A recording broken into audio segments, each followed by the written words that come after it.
Hello यार। आज ये मेरी पहली ऐसी कविता है, थोड़ी अलग टाइप की है।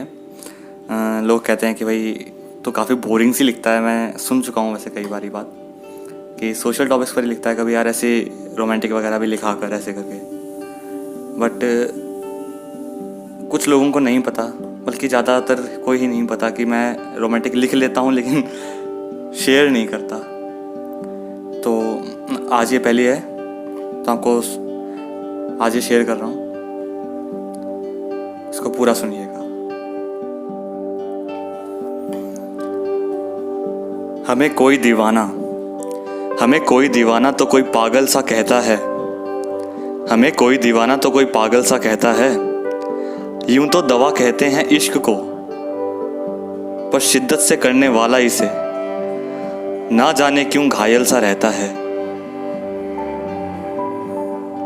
और अगर ये एक तरफा हो ना तो वाह जी वाह, फिर तो क्या ही कहने।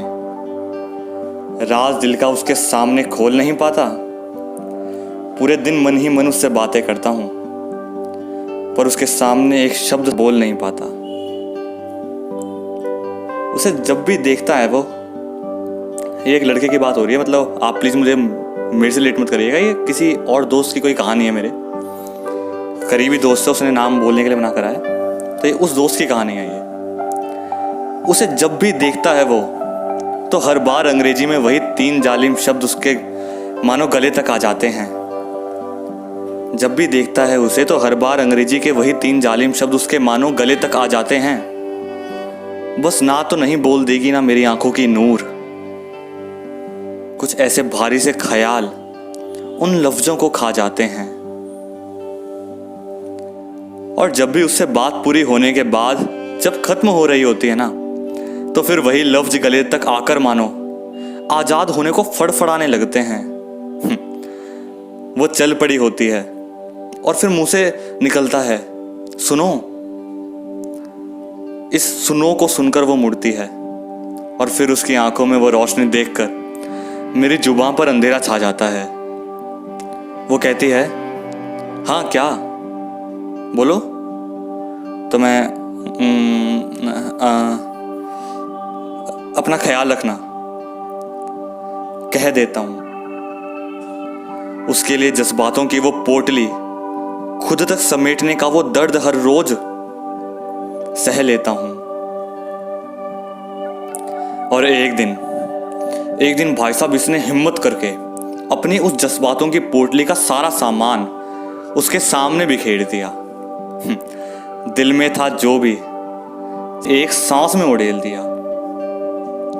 चाहता था वो काश हाँ कर दे बस कैसे भी, चाहता था वो कि बस हाँ कर दे वो कैसे भी। दोस्ती में जानते तो थे ही हम एक दूसरे को वैसे भी, पर 2-3 बार पूछने के बाद उसने जो कहा, उसको सुनकर मानो दिल से आवाज निकली कि इससे अच्छा तो वो ना ही कह देती यार, कि इससे अच्छा तो वो ना ही कह देती। और काश वो मेरी जज्बातों की पोटली मुझ तक ही सिमट कर रह लेती। उसने कहा अरे टेंशन मत ले। क्यों इतनी टेंशन ले रहा है, नॉर्मल ये फीलिंग्स तो नॉर्मल हैं, इस उम्र में ऐसा हो जाता है कभी कभार। सही बताऊं ना तो मैं जरा थक चुकी हूं इन प्यार मोहब्बत की बातों से, मैं जरा थक चुकी हूं इन प्यार मोहब्बत की बातों से। एक दूसरे के ख्यालों में बीतने वाली उन बेसब्र रातों से। ये जवानी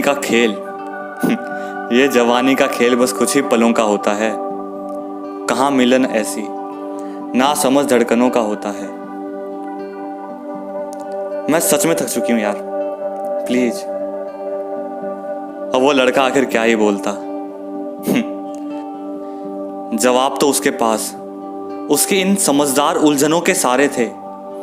जवाब तो उस लड़के के पास उसकी इन समझदार उलझनों के सारे थे, बस बोल ही नहीं पाता वो ज्यादा उसके सामने। वरना इश्क में शायर था वो, पास उसके लफ्जों के पिटारे थे। पर उसे एक बात मन में चुभे जा रही थी,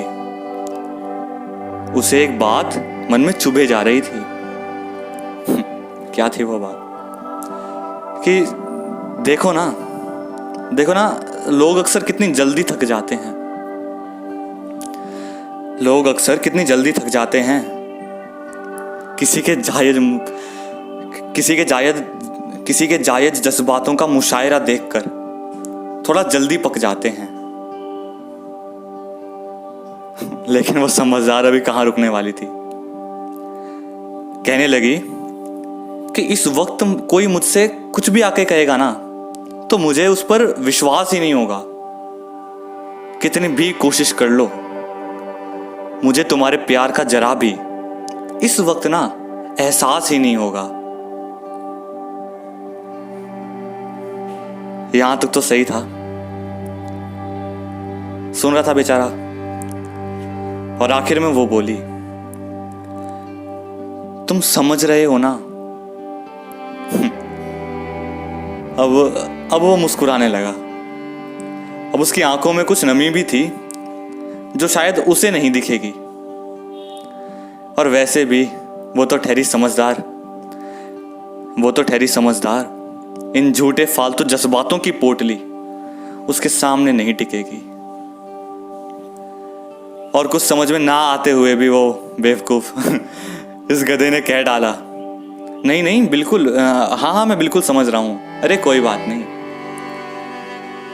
वैसे तो ये थोड़ा मंद बुद्धि था, पर बस ये इतनी सी बात शायद जानता था कि अरे बिल्कुल भूल जाऊंगा तुम्हें। कहने की नहीं है इसकी हिम्मत इतनी सामने, लेकिन उसने मन में कहा कि अरे बिल्कुल भूल जाऊंगा तुम्हें। ऐसा कहना शायद आसान है, पर चाहकर भी दिल के अंदर बस चुकी उस तस्वीर को खुद से दूर नहीं कर सकते।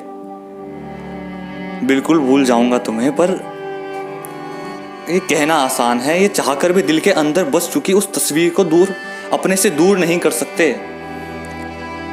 शायद इस दुनिया में सिर्फ एक प्यार ही तो है यार, शायद इस दुनिया में सिर्फ एक प्यार ही तो है जिसे हम किसी को करने पर मजबूर नहीं कर सकते।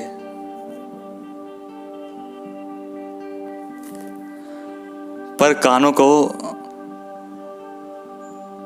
कानों को ना जाने उसकी आवाज सुनने की ऐसी लत क्यों पड़ गई। ये सोचकर ही उसे बड़ा खतरनाक सा लगता है। अरे निकाह तो दूर की बात है जी, इस एक तरफा जज्बातों में कुछ हुए बिना भी ये मंजर उसे अब तलाक सा लगता है। पर मजेदार बात देखो कि उसने ना तो सीधा ना बोला और ना ही हाँ कहा। अरे मैंने कहा ना, वो तो समझदार है जी। और समझदार लोग सीधे मुंह पर बोलकर दिल नहीं दुखाते। अरे सामने वाले की औकात का उनको आईना नहीं दिखाते हैं। पर कभी लगता है कि काश वो इतनी समझदार होने की जगह, पर कभी कभार लगता है कि वो काश इतनी समझदार होने की जगह थोड़ी पागल ही होती यार। सीधा ना सुनकर भी हम नहीं मरते मेरी जान, हम तो खुद दुनिया को जीना सिखाते हैं।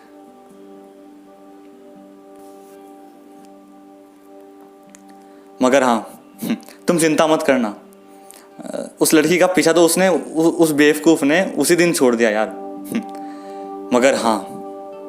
मगर हाँ यूं तो इजहार बड़ा सोच समझ कर करता है वो, पर इस दिन के बाद 100 बार और सोच लिया करेगा। और एक शायरी ये ऐसी लिख डाली उस पर जिसके पन्ने उसकी याद में वो कभी कभी खरोंच लिया करेगा। और गलती ना तो उस समझदार लड़की की है या उस बेवकूफ मजनू की, मुझे नहीं लगता। पर यार ये वन साइडेड इश्क इसलिए ही बदनाम है क्योंकि इसमें जवाब में ना मिलने के 100 कारण होने के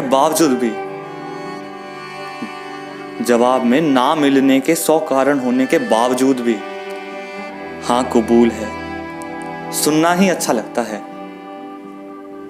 हाँ, रहे होंगे आशिक उसके लाखों मगर, पर ना जाने क्यों बस अपना ही प्यार सच्चा लगता है, अपना ही प्यार सच्चा।